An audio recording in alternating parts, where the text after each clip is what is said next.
if you take four of the top other favourites, let's call them that, Pellizzari, Gao, Vine, and Bernal, none of them have finished ahead of Vingegaard at a stage race since 2021, when Felix Gao finished 68th at the Tour of Norway and Jonas Vingegaard finished 76th. Well, he can take the confidence of that into this race then, Felix Gao. He knows he's got the beating of him.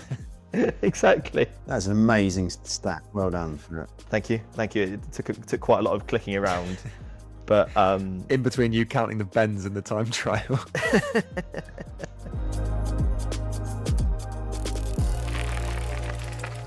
Hello and welcome to the latest episode of Off the Back, the Cycling Weekly podcast that usually takes a closer look at the biggest stories from previous weeks. But this week, we're looking ahead to the Giro d'Italia, the first Grand Tour of the year. I'm Simon Richardson, the editor of Cycling Weekly, and joining me today is news and features writer Tom Davidson. Hello. And news editor Adam Beckett. Hello. Adam, what are you most looking forward to at the Giro? Oh, the colour and the countryside of Italy. I don't think there's a more beautiful race of the year. Because it takes place over 3 weeks, you really get to luxuriate in the kind of the splendour of Italy, you know, the architecture, the history, the cuisine, and I'm sure we'll be hearing a lot about that from our TV commentators too. I mean, any good Grand Tour is basically a big advert for the country, isn't it? So that's what we all like. And Tom, are there any GC contenders left to challenge Jonas Vingegaard this year?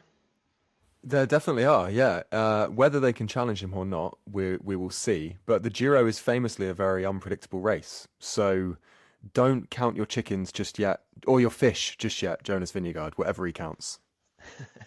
Very, very wise words.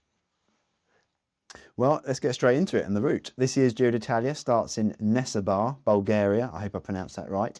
And it's the 14th Grande Partenza in the race's history, although one of those was in the Vatican City. I'm not really sure that counts, does it? Anyone want to take a guess on where and when the first foreign Grande Partenza was for the Giro d'Italia? I should know this because every year Tom or I write a piece which is kind of, why is the Giro starting in Albania or whatever? And I've got, but I can't, it's not on the tip of my tongue, but I've got the feeling the first one might have been in France. Not quite. My guess would be Belgium. It was 1965. A bit of a trick question. It was San Marino. So, like the Vatican City, is that really a foreign Grand Depart? I'm not entirely sure about that. They're not going to San Marino though this year. They're not. Well, this is a third. I mean, it is something of a thing for the Giro, isn't it? This is the third foreign I can't call it the Grand Depart. That's a Tour de France thing, isn't it? Grande Partenza in 5 years. And after 3 days in Bulgaria, the whole shebang flies to the very southern tip of Italy, and stage 4 will start in Catanzaro, and then slowly basically work its way north for the remainder of the race and a big final week in the mountains. It's the 109th edition, 3,459 kilometres long.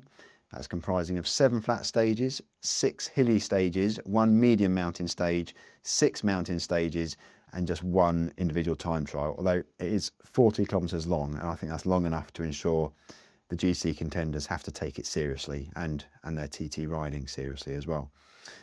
So looking ahead to the route, what should our listeners be looking out for? Well, firstly, I should say in that list of kind of like metrics of the race and, you know, how long and how far and everything it is, this year's Giro is, I mean, it's obviously not easy, but it's easier than the past couple of editions. It's got less climbing than last year. There isn't like a kind of final week of repetitive, insane mountain stages, although there are some. And I think there's about 4,000 meters less climbing this year, which, you know, in the grand scheme of things, isn't a lot. But I mean, I've never cycled 4,000 meters of elevation in one day, so let's say that is a lot.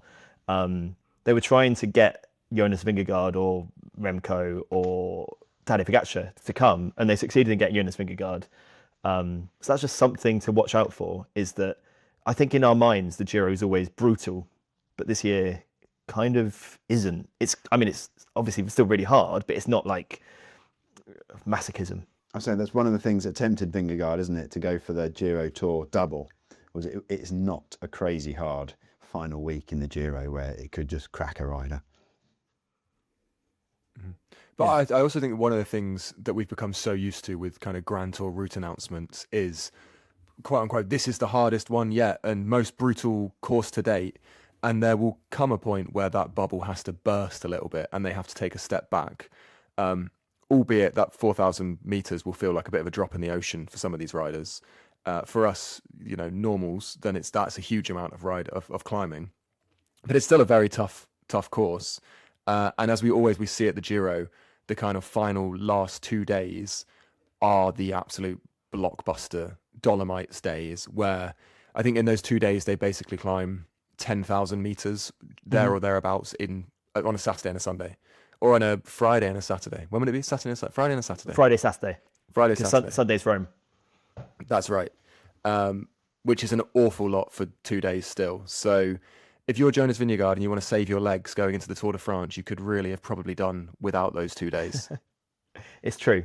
I mean, I did write a piece about this when the route got announced in October, and I just looked it up, and there's 8% less climbing, which is significant. But again, obviously, when you're still having to cycle 49,000 meters of elevation across 3 weeks, it's still it's not like nothing.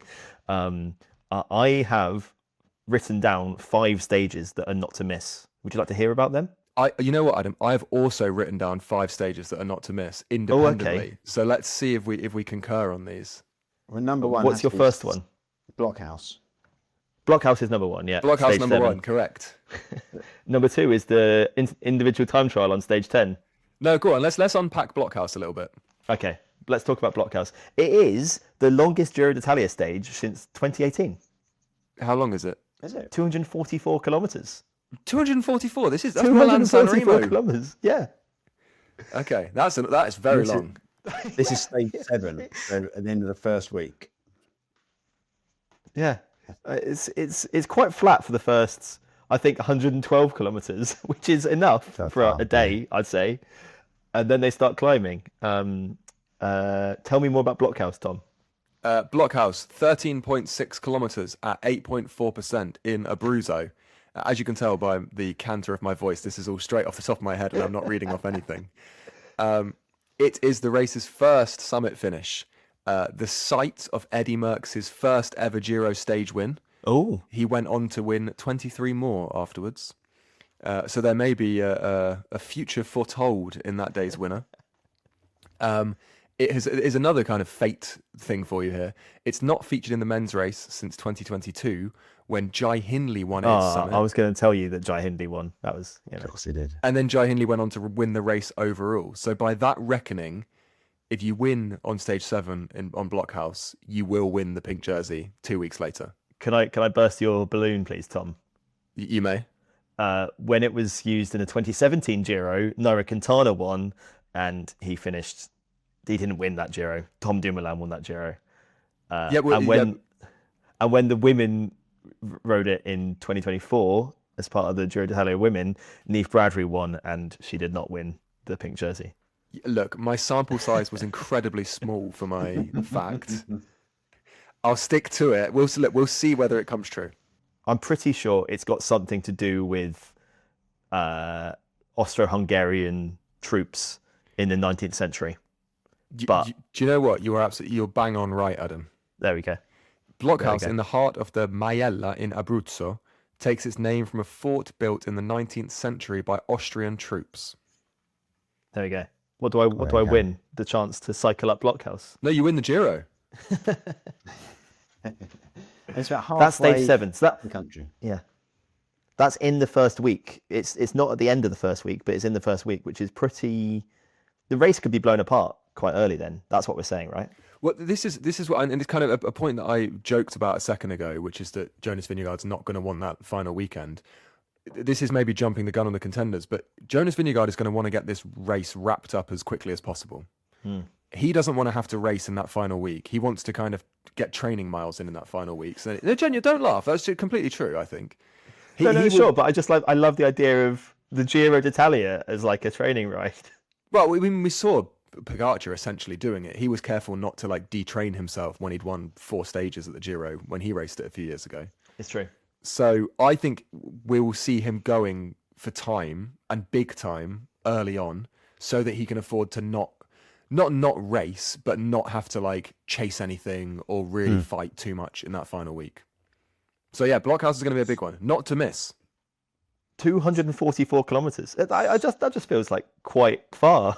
You can maybe miss the first 200 kilometers of that. And there's always that classic Grand Tour thing of some riders just not finding their climbing legs on the first climbing day. That there'll be at least one GC contender who just won't have their climbing legs on that day, and they'll lose a chunk of time. That to me that's always felt like a bit of a bit of a red herring, in that the kind of like, oh, they need to time to get into form. Well, it's like, you should have been in form from the beginning. So if you're not in form, you're not in form. It's not like you can ride yourself into form. I think that was a classic kind of like Geraint Thomas at the Giro, kind of losing buckets of time early on. It's like, oh no, he just hasn't got his climbing legs on yet. You just haven't got your climbing legs. I think the mountain exposes that 5 lack months of form, doesn't it? Like, unlike a flat stage won't, but the first mountain will expose that lack of. They might be riding along thinking they're going great, but when the first mountain comes, there's no hiding, and they're found wanting. Exactly. So that's the first key stage. So number 2. Tom, number 2, go on. Yeah, you already said it. The time trial on stage 10. The flattest time trial on stage 10. 50 meters elevation, the whole thing. This is a Grand Tour stage that I could do. But I did count how many corners there are. There are 16 corners. You had quite a slow day. Basically a 25. I wrote this preview for the magazine. So okay. That's why I just looked that up again. I'm not an expert on corners on the Ligurian coast. And are these corners that you expect to make a difference in the overall?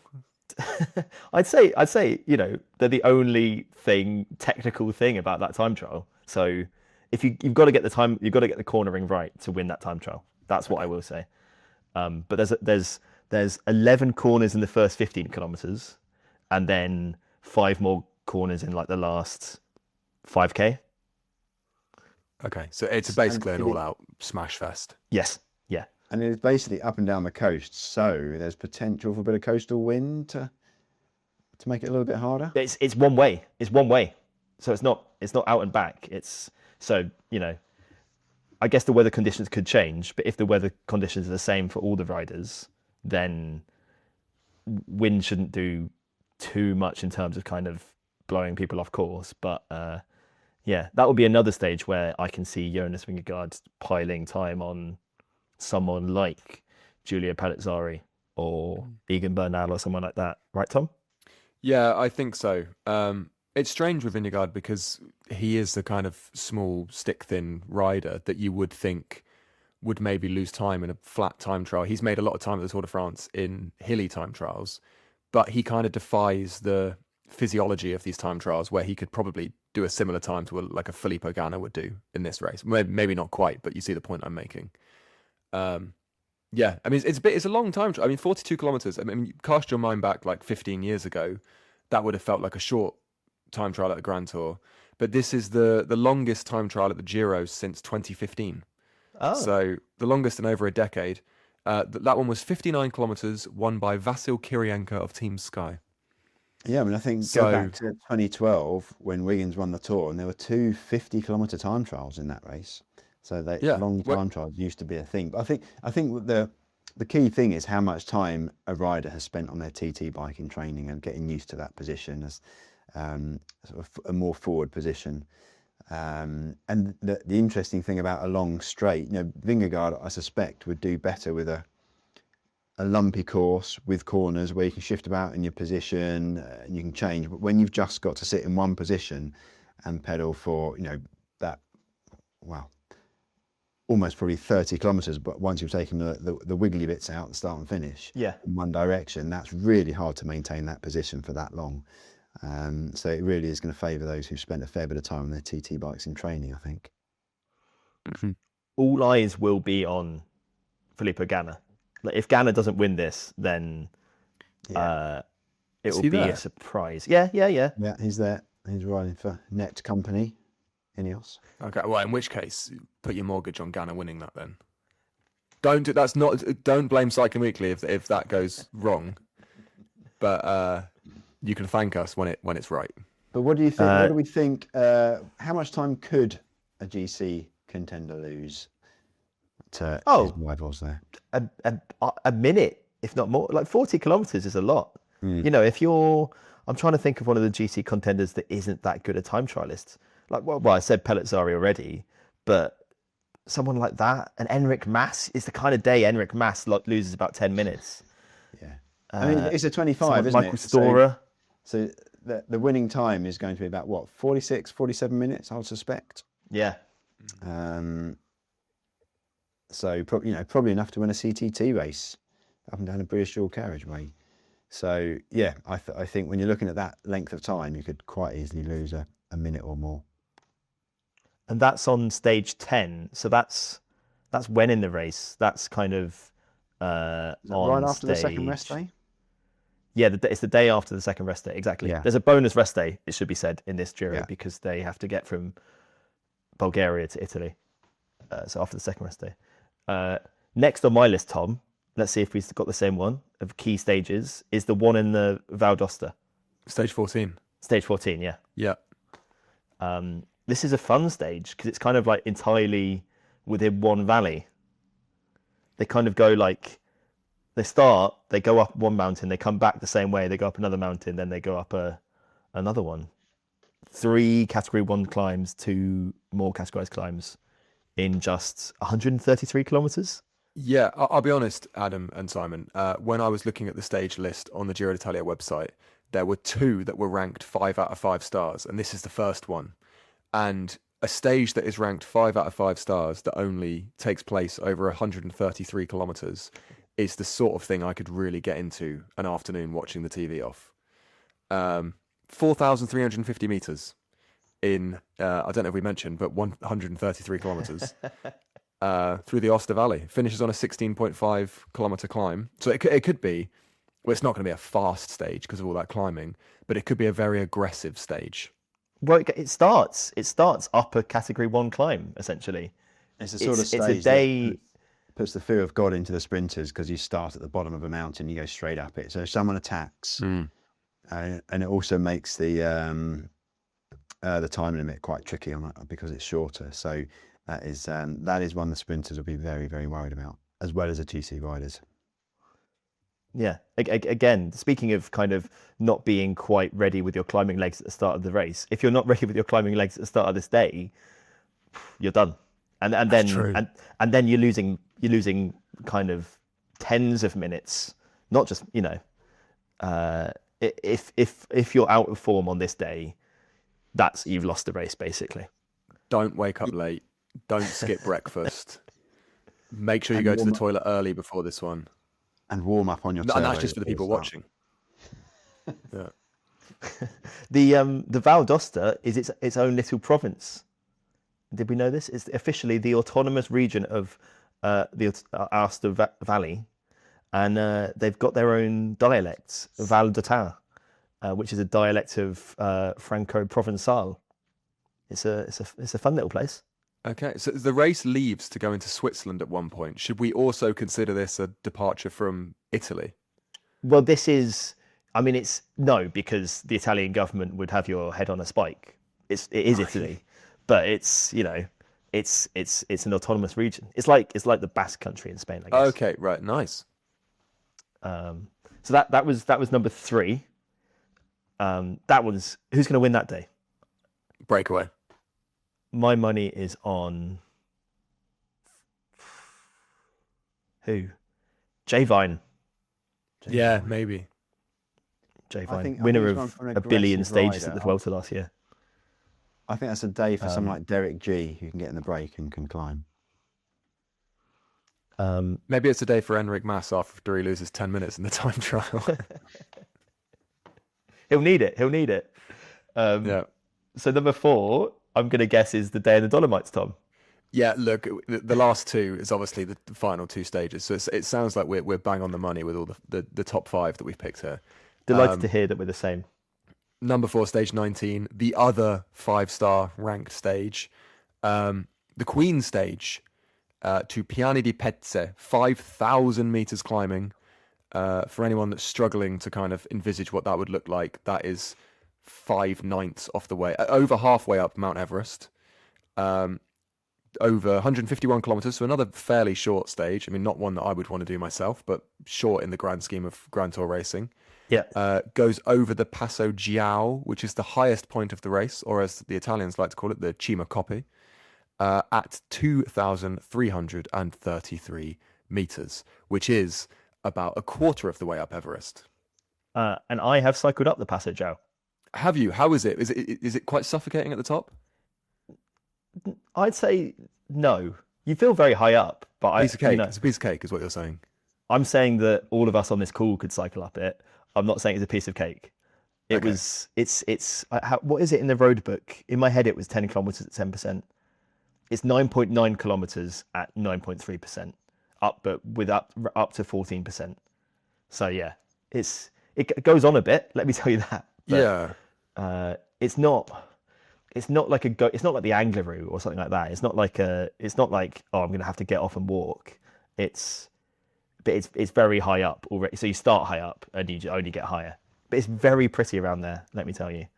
Well, it comes Simon, in the middle of the stage, so maybe they can kind of have their energy bars, have a drink, enjoy the view, stop for a picture.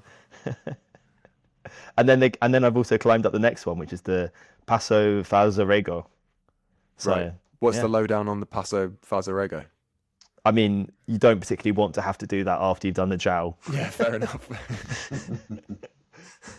I haven't ridden any of these, but I did once ride a 24-hour criterium in the start town of Feltre. Oh, There's there you my go. claim for fame. A 24-hour criterium. Yeah, still one of the best things I've ever done on a bike. It was amazing fun. You do it as a team, so you do it as a relay, and you do it team of 24, and you split that down into 4 teams of 6. If you've got 24 riders, you can have less, and then you come in for 4-hour shifts as that team of 6, and it's a crit the whole time because you come into the pits as your teammate exits, so you are racing it like a crit the whole time. And if with the front of the races, if you're not, you're getting dropped, and you have to get your other rider, your teammate, in as soon as possible. And then you go off to sleep and eat some pasta, and then you come back for another 4-hour stint. It was amazing fun. Had cobbles around a castle or fort. It's fantastic. What a great event that was. Does it end up being raced as a sort of team time trial, or is it like a bunch? No, it's a bunch. It is because you can only have Wow. one teammate in at any one point, and there's loads of teams. And some are corporate, so there'll just be people sort of trotting around, not going that fast. They're still good riders, but at the front, it's a full-on race, and you are screaming around every corner, sprinting out of every corner, trying to hold on. And yeah, I was not screaming around every corner whilst I was going up the Passo Giao. In fact, I'm pretty sure I stopped to fill up my water bottle at one point. You know, And why not enjoy it? I if you was ride not. around it? Well, exactly. But That's that's a hard day. Before we move on, Simon, the listeners will be dying to know how you got on in the Oh, yeah, that's 24-hour a good point. criterium. Oh, I can't remember. I can't remember. It didn't really matter. We just enjoyed ourselves. You won. I'm sure you won. No, we weren't in the winning Okay. team. That's for sure. I think Castelli invited me out there, and they had about 4, because that's where their headquarters are nearby, and they had about 4 teams, and I think I was in the D team or something like that. But yeah, a good 24 hours out in Feltre. Thoroughly recommend it. Wow. Which leaves us with one final big day in the mountains. fifth. Another day. Is this also in the Dolomites? I'm not. I wouldn't want to say whether this is the Dolomites or not, because I don't want to get it wrong. But It is. It is it? Yeah. Okay, that's good. Final summit finish, stage 20 to Piancavolo. Climbed twice. So we've got a double ascent of the final climb on stage 20. This is a real last chance saloon. Channel your inner Simon Yates. overhaul the GC, steal the pink jersey. 14.5 kilometers with a max gradient of 14%. I didn't look up what the average gradient is, but it will be less than that. 7.8%. Okay, so easy compared to the Passo Giao then. Well, yeah. This one's a piece of cake. On A, and this is interesting, 200 kilometer penultimate day. So it's basically they're doing a 24-hour criterium. The 200 kilometer penultimate day yeah. with 2 ascents of this climb. So this is classic Giro. This is classic Giro. I would say it's not 4 of these in a row as we've seen in previous years where it's been a bit of a stalemate. Like I remember the one where Primož Roglič won by winning that uphill time trial against Geraint Thomas. Mm-hmm. But that felt like they just did the same stage over and over again. It was like 1-2, 1-2, 1-2, and then Geraint finally cracked. But I should say that according to our race preview in this week's Cycling Weekly, it's not the Dolomites, it's the Julian Alps. Right. Well, we should go with that as the authority. Exactly. We don't want to be getting our mountain ranges wrong in Northern Italy. Very specific about that. And it's not, you touched on it there, Adam, it's not uncommon in the Giro for someone to win the race on a stage like this right at the end. Last year, Yates cracked Del Toro. Yates cracked himself years ago in Froome. Sprung a surprise on him. Jai Hindley did it to Carapaz, if I remember correctly. He mentioned he did. It just builds and builds and builds and builds, doesn't it? I mean, if Jonas Vingegaard is in pink, you can't see him cracking like that. But you just never know at the Giro. It's that final climb, and I think if Vingegaard is still in pink by that point, you'd imagine he'd have enough of a lead. But as you say, like if someone cracks that late in the race, they tend to go completely, don't they? It's not kind of 30 seconds. It's it's 2 minutes. Spectacular. It's spectacular. Yeah. So he will want whoever's in the lead will want a big cushion going into that stage. All eyes on that final climb, and then because the Giro is mad, I mean, so is the Tour de France this year as well. But the next stage is in Rome, which is nowhere near. I mean, nowhere near. They might as well be going to Berlin. We know that, like us, you love riding your bike. But habits, technology, circumstances and life all changes around us, so our riding changes too. That's why we want to know more about where, when and why you ride, and how CW can help you with that. Take a few minutes to fill in our reader survey and tell us what you love, like and don't like about CW in all its forms. Complete the survey and you'll be in with a chance of winning some fantastic prizes. You'll find it on our website, on our social medias, and the survey closes at the end of May. So let's move on to take a look at the contenders this year. As we were finalising the magazine's Giro preview last week, I was swanning around in the Dolomites on my bike, so I wasn't doing much. But day by day, it seemed like another GC rider was dropping out of the race. So who have we lost, and who have we still got left in vying for pink? Adam, do you want to take us through who we've lost? Oh, sure. The list of the fallen. Roll the montage. I think I don't think we ever lost Max Poole, because I don't know if Max Poole was ever really going to ride, but he was on the start list for a long, like on the provisional start list for a long time. So Max Poole, supposedly his target race this year. Yeah. João Almeida, Mikel Landa, Richard Carapaz. Am I forgetting someone else? That's the extent of the list I've got.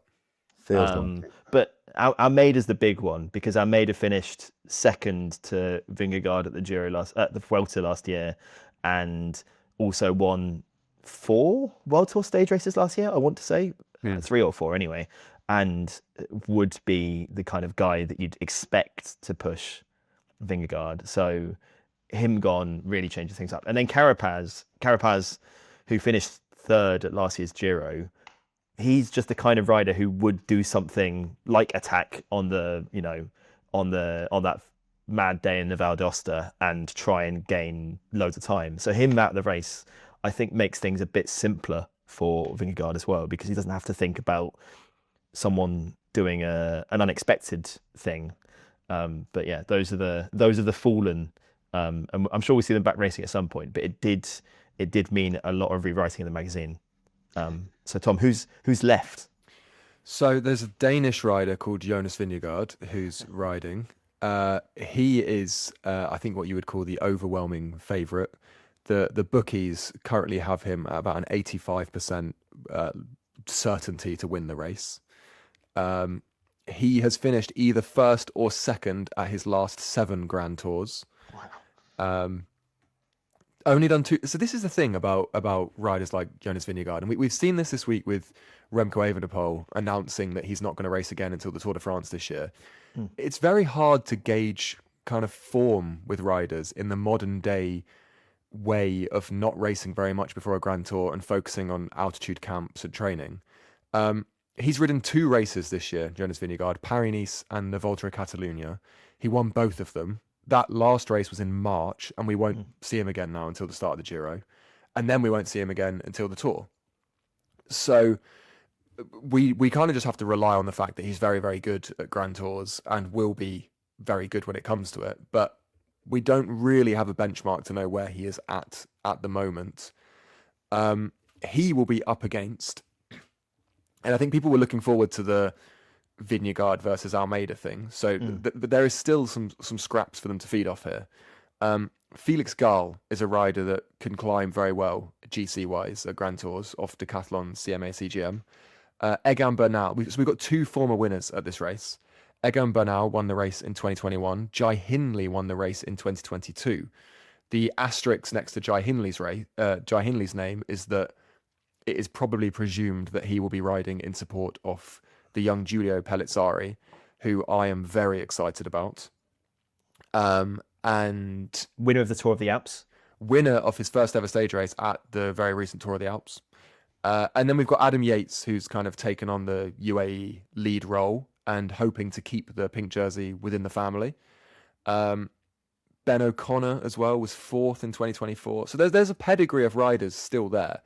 It's not a foregone conclusion, but it's a pretty likely conclusion we're looking to, I think. Yeah. And then Little Trek Little Trek have also been saying that Giulio Ciccone is eyeing the GC. He's never finished within the top 10 of a Grand Tour. So I'm not, this might be the chance to start that. If I were a betting man, which I'm not, then I'm not sure my money would be going on Giulio Ciccone to win the Giro. But there's a lot to be excited about. There's a lot of names there. I mean, what I would say is I'd caution this with what I wrote in my opinion column today, which is that apart from Vingegaard, there's no other GC hopeful that sits within the UCI's top 15 overall of riders. There's no Pogačar, Del Toro, Evenepoel, Pidcock, Sexas, Lipovic or Almeida. If you take 4 of the top other favourites, let's call them that, Pellizzari, Gao, Vine and Bernal, none of them have finished ahead of Vingegaard at a stage race since 2021, when Felix Gall finished 68th at the Tour of Norway and Jonas Vingegaard finished 76th. Well, he can take the confidence of that into this race then, Felix Gall. He knows he's got the beating of him.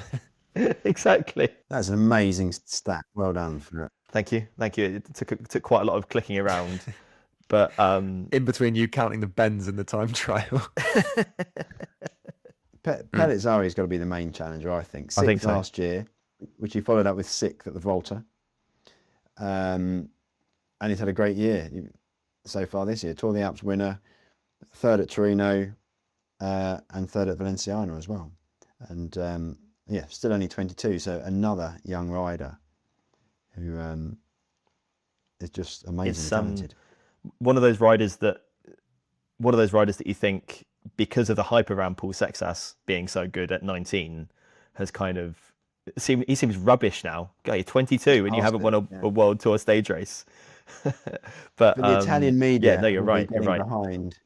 The Italian media will be getting behind Pellizzari, like the French will be getting behind Sexas at the Tour, I think, because they will be. Well, this is it. I actually talent spotted Giulio Pellizzari in 2023 when I went to 2024 at the ancient age of 20 in Sexas terms, when I went to the Tour of the Alps, and we were walking through the team paddock and he was then riding for Bardiani, And a couple of the Italian journalists I was with said, "See that lad over there? He's really good." And I thought, oh, right, Italian journalists say Italian youngster's good. Yeah, bet he is.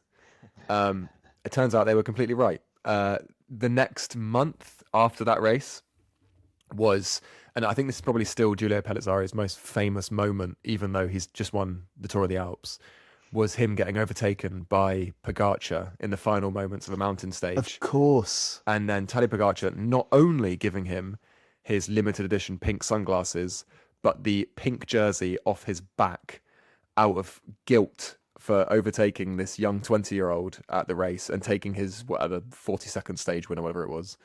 And Pellizzari seemed genuine, like, he seemed like he would have been more chuffed with the situation as it was, taking home Pogacar's pink jersey, than he would have been actually winning the stage. But he's so young that I think he came out afterwards and was like, oh yeah, growing up, I really idolized Pogacar. I was like, growing up? Pogacar's like 4 years older than you. But yeah, he's a rider that I think from that moment, after I'd talent scouted him, then people saw him on the big stage at the Giro and now appreciate that and saw that moment of him climbing with Pogacar and thought, right, this is someone that's going to be very good in the future. Yeah, and Red Bull have a strong team. Vlasov as have well. Vlasov, Hindley, Gianni Moscon is there to provide some kind of roller policing. They've got Nico Denz. They've got one of the Van Dykes. They're kind of backing. Red Bull have got like strength and depth enough to kind of send a B squad that doesn't really seem like a B squad to the Giro. And, you know, Pellizzari seems nailed onto the podium for me, but we'll see what 3 weeks of racing brings. I think there is a strong claim to say that Red Bull Bora Hansgrohe have the strongest team overall at this Giro. It's whether it can come down to the individuality of, not the individuality because Vingegaard will be helped by a lot of his teammates, but whether he himself can overcome that kind of trident of Pellizzari, Hindley and Vlasov in the high mountains. It's interesting because if UAE still had Almeida, I think UAE would look amazing. But just without that top, I sound very football commentator there, top GC contender. Top class talent. Exactly. They just look a bit lacking. But, you know, they've still got a strong squad. But I think it might come down to the time trial for Pellizzari because I'm not sure he's got the best time trial. But we'll see. And outside of the big names, is there anyone we should be looking out for? Tom, you've written a feature on the Unibet Rose Rockets for this week's Cycling Weekly magazine, the Giro preview. It'll be going online as well. Why should the readers be looking out for a team who've grown up on social media?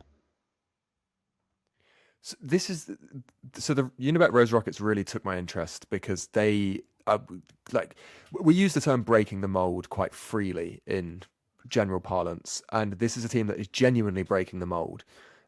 They came out of a YouTube channel that started in 2019 of Baz Tietema, Jossi Vesta and Devin van der Wiel, who were basically just three mates doing silly things at the Tour de France. Like you might remember from wheelie competitions, delivering pizzas on the Champs-Elysees. A few years later, they decided to found a team, and everyone thought, you guys don't know what you're doing here. Like, this is a different beast. Like, this is a massive economic thing. And they've gone from strength to strength. And within 3.5 years, they're at the Giro d'Italia.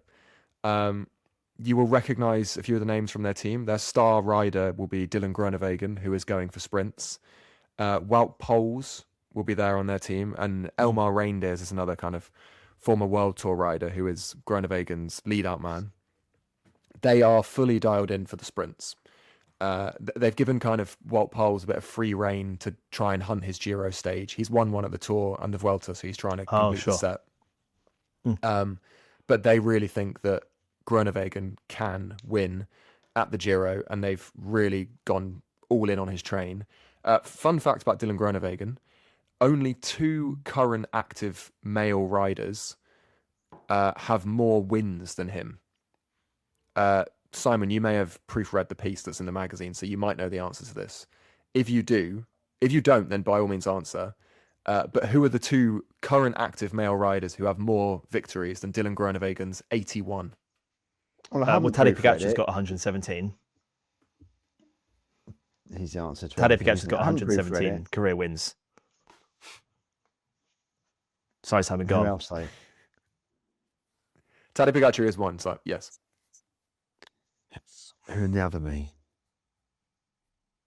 I don't want to have too much dead air here, so I'm going to try and do my thinking out loud.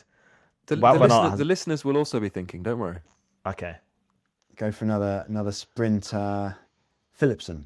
it's got to be a sprinter. No. It's not a sprinter. Oh, Van der Poel hasn't won that many races. Nope.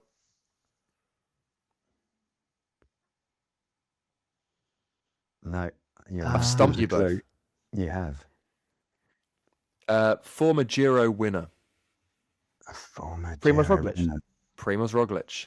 Wow, Primož Roglič has won that many races. Yeah. Two Slovenians. Wow, He's Well, I mean, not one. I've not got the exact numbers. I can look it up because now I'm desperate to know. well done, Primož Roglič. Roglič is on I didn't- 91. Is he? Yeah.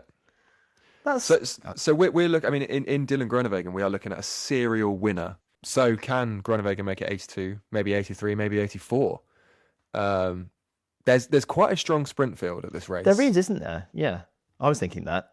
We've got There's- arguably the two strongest sprinters in the world at the race, which are Jonathan Milan and Paul Manier. Certainly the two most winningest. If I refuse to believe that is a word, but it is a word. The two winningest sprinters in Paul Manier and Jonathan Milan. So And Tobias Lund Andersen, who's won World Tour races this year, yeah, and Ethan Vernon, who's won World Tour races this year. and Arnaud Delis, who won his first race of the year at the weekend. There you go. So it's not going to be plain sailing for Groenewegen, and he is going to be mostly surrounded by a team of Grand Tour debutants. But the stars have aligned for the Unibet Rose Rockets before, and I wouldn't count them out. And what I would say is, if they do win a stage, expect them to celebrate more than any other team winning a stage, which is reason enough to sort of get behind them for it, I think. Simon, what can is, I throw some other names out who I think will either win stages or do things? So these are just a random list of names. Random list of riders that you think will do things at the Giro. Yes, they could win. They could win stages at the Giro. Ben Turner.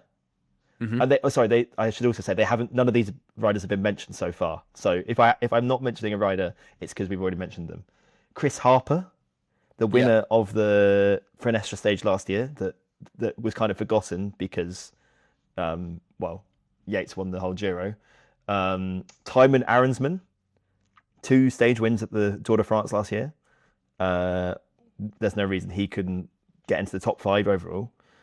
He's twice finished top 6th, I think, at Grand Tours before.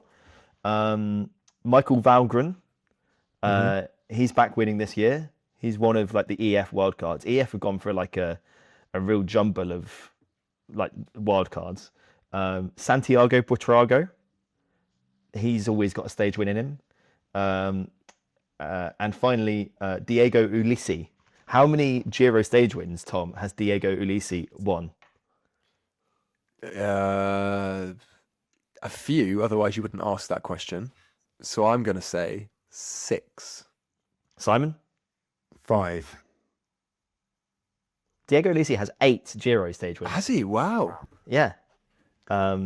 He's probably getting on a bit now. It should be said. How old is he? But he's running for a start. He's only 36. Why is no one talking about Adam Yates? Because his Is last he over his peak? significant Grand Tour rider. I'd suggest yes, but I don't think we've seen him ride for himself in quite a few years. So I think that's probably part of it as well.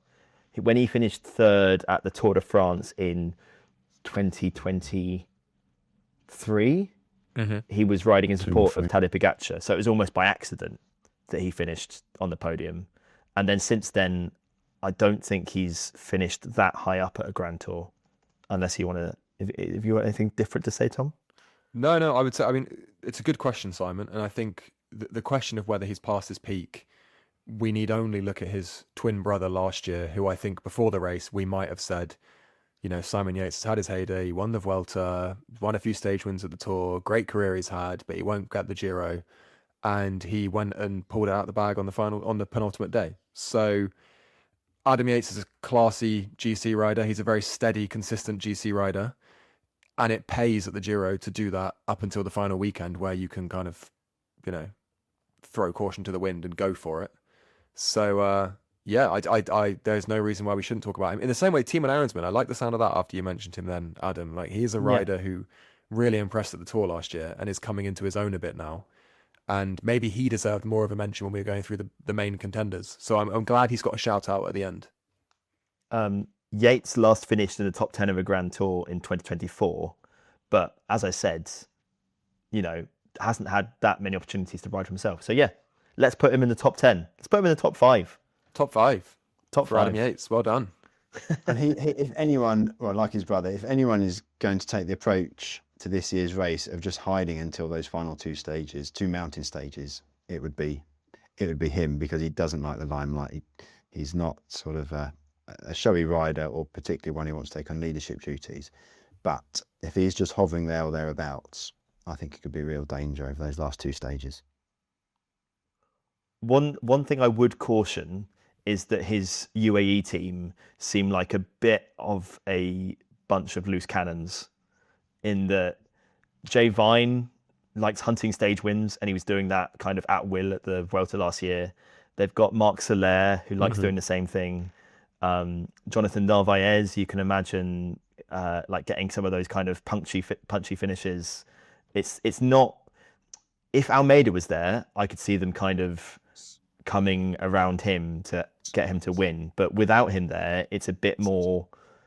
It might be every man for himself kind of thing. But we'll see. Yeah. Time for predictions. Normally, this section we do our hero or villain of the week, but this time we're going to do our predictions for the race, and we're each going to choose a GC rider, a surprise package, and the dominant sprinter. Who are your picks? My pick for the GC is Jonas Vingegaard off Visma Lease bike, and I will not seek to justify that. I think it's been covered enough already. My surprise package, another one we've spoken about already. I think Giulio Pellizzari will finish second at the Giro. It's not surprising because he's had a good Giro, but he's never finished on a podium of a Grand Tour before. Mm-hmm. And not only do I think he'll finish on the podium, I think he'll finish second. Dominant sprinter, I think, will be Jonathan Milan off Little Trek. He has ridden the Giro twice before, 2023 and 2024, and he's won the points classification both times. He knows what it's about. He knows what he's got to do. He's won 4 stages already. He'll win a couple more. Does anybody want to refute anything I've said there? That's the problem with this categorization, I think, Simon, is two of those answers are exactly the same. For a point of difference, I'll say my surprise package. And I don't think, this feels a bit harsh, in the same way that I don't think I'd be surprised if Pellizzari finishes second. I won't be surprised if Pellizzari finishes second at the Giro. I won't be surprised if Timo Ahrensman finishes on the podium at the Giro. Guys, I think in this kind of spread field, let's not call it like underwhelming or anything, but there is a lot of opportunity there for a rider like Ahrensman to really kind of punch above what he might be able to do at the Tour de France, for example. And then who knows? That's the thing. I think someone like that could be a surprise. I've also got a surprise non-GC package, and I think Ben Turner, also of Net Company Ineos, is going to win a stage, as he did at the Vuelta last year, I believe. Why do you think that? He's a kind of he's a fast finisher, but he can stick with it. So on those lumpier Giro stages, the kind of stage where the sprinters might be kicked out halfway through by a climb, he could stick in there and then win a reduced bunch sprint. So, for example, stage 13 has a category 3 climb about 20 kilometers from the finish, and that's the kind of thing that might put a Jonathan Milan or an Ethan Vernon in trouble. But I think Ben Turner could stick with it and get another Grand Tour stage run. But my sprinter, if Jonathan Milan isn't winning the points classification, then it could be Caden Groves or Ethan Vernon, but it probably will be Milan. Okay, good picks. Simon? I will go for GC. I won't go for the obvious. I'll go for Pellizzari. An Italian, Nice. That's the Italian home win. the fans' Yeah, choice. Good for you, definitely. Simon. I'm going my heart, not my head. A surprise package. I mean, it's not a surprise because he's a former winner, but I'm going to go with Egan Bernal to surprise us all and get back on the podium of a Grand Tour, which I think would be quite nice to see. And Well, considering he almost died, yeah, we shouldn't forget that. That is a surprise. I mean, it's, we've all seen how much kind of crashes that serious can take out of a rider. For him to even be back is a miracle, let alone, riding this for this kind of this kind of result. And in the fact, he's kept plugging. That's been years now. He's kept plugging away and kept the belief, and that'd be a nice reward if he did that. Dominant sprinter. I mean, Milan and Magnier, the obvious ones, but could Ethan Vernon get a couple of stage wins? I wouldn't be surprised if it was quite well shared out, the sprint stage wins at the Giro. It often is, because they're not as controlled as, say, Tour de France. So, I'm going to back Ethan Vernon on NSN because he had a pretty good year so far. And it'd be nice to see him break through in a big Grand Tour. Agreed. Great. Well, thank you very much. That's it for this week's show. I hope you've enjoyed it. Please remember to like and subscribe. And while you're at it, write us a little review because it really helps us get seen by more people. And enjoy the Giro. The Cycling Weekly website will have all the info you need to follow the race, while the May 7th issue of Cycling Weekly magazine has a 112-page race preview. UK listeners can buy it in the store, and it's also available worldwide via Readly and Apple News. Thanks, guys. Enjoy the Giro.